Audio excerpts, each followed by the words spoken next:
So what do you say to him when you see this going on TV? Well, you know, the first thing when I see that, I love it. I love the competitive spirit that Draymond has. You know, he's had that since high school, he's had it in college, and now it's continuing into the NBA. Draymond is a very unique player, probably as unique of a player that I've seen in my affiliation with the NBA. You know, Draymond is arguably not the best player on the team. He's not the second best player. He's not the third best player.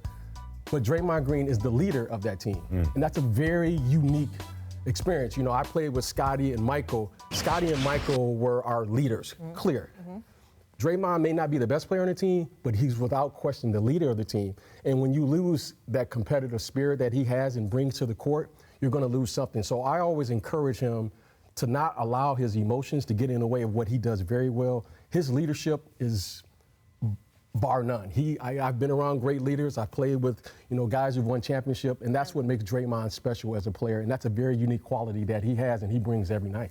Keep talking, man. We can listen to Well, Scott, I mean, I'm sitting here with, you played with Dennis Rodman, so a different guy, obviously, but so had some of that same thing. I totally agree with everything that BJ is saying. I mean, those guys bring something out night in and night out that the other guys on the team can't get out of themselves through 82 games. So you appreciate that enthusiasm that they bring, because they bring you up to another level, and it helps your team to win, and the leadership is impeccable. I mean, people talk about Dennis Rodman never scored, all he wanted to do was rebound, but Dennis was a great leader in other ways because he was able to get in people's heads.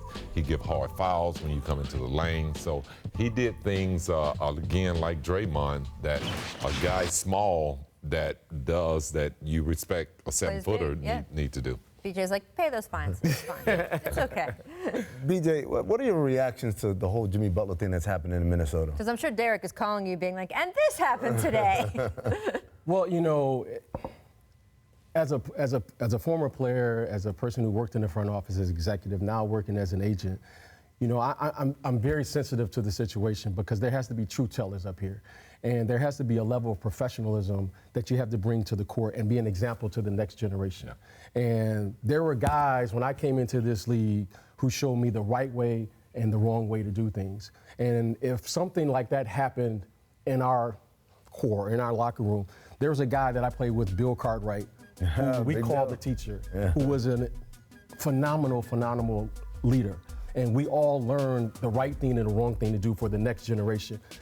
We all go through problems, whether in our career, whether we want to be traded. That's happened to me. It's happened, I'm sure, at Scottie at some point. Whatever the case may be, but there's a right way and a wrong way to handle it. And Jimmy, in my opinion, has to make sure that the next generation, he takes care of those guys and lead by example in knowing what needs to be done on and off the court. There are a lot of young players that look up to him, and they need his leadership. So whatever happens that you got to do, hey, I'm all for Scottie Pippen. I'm all for my teammates getting the best deal or whatever it is, but don't allow that to get in the way of the team. So if I could say anything to him is, you know, just handle your business in a way that the next generation can say, okay, I know how to handle what I need to do on and off the court. That's true. It's tough. It's tricky, right? Because I know that Jimmy, and we talked about this in the last segment, we won't get too far into it, but the idea that, you know, he did go to them several times over the summer to try to do it quietly. And it's hard. I mean, you know, you had the situation in Chicago where you get drafted by the expansion draft of the Raptors. You don't want to go there, right? Absolutely. And there's situations where guys sort of feel like, hey, I tried to do it this way. It's not working that way. But yes, you're absolutely right. People look up to some of them, and there's a lot of eyes on how the situation in Minnesota is going. A lot of situations, and most of the situations are all different. And sometimes the player gets the worst end of the deal because a lot of times he's not able to explain himself. Yeah, absolutely. And you were able to empower yourself a little bit. We see these in your Warriors uni here, right? Oh, the Warriors. Oh, look at that guy. Look at that guy. There you go. I do want to go back to the Bulls days, though, because former coach Tex Winter passed yesterday. I mean, I know just how much he meant to both of you guys, and I wanted to give you a chance to talk about the guy. BJ, you won 3 championships playing under. Well, the thing I learned about Tex, or I remember most about him, and he used to always have a saying. He said, BJ, my job as a coach is to equip you with the necessary skills to function and operate under duress in a hostile environment.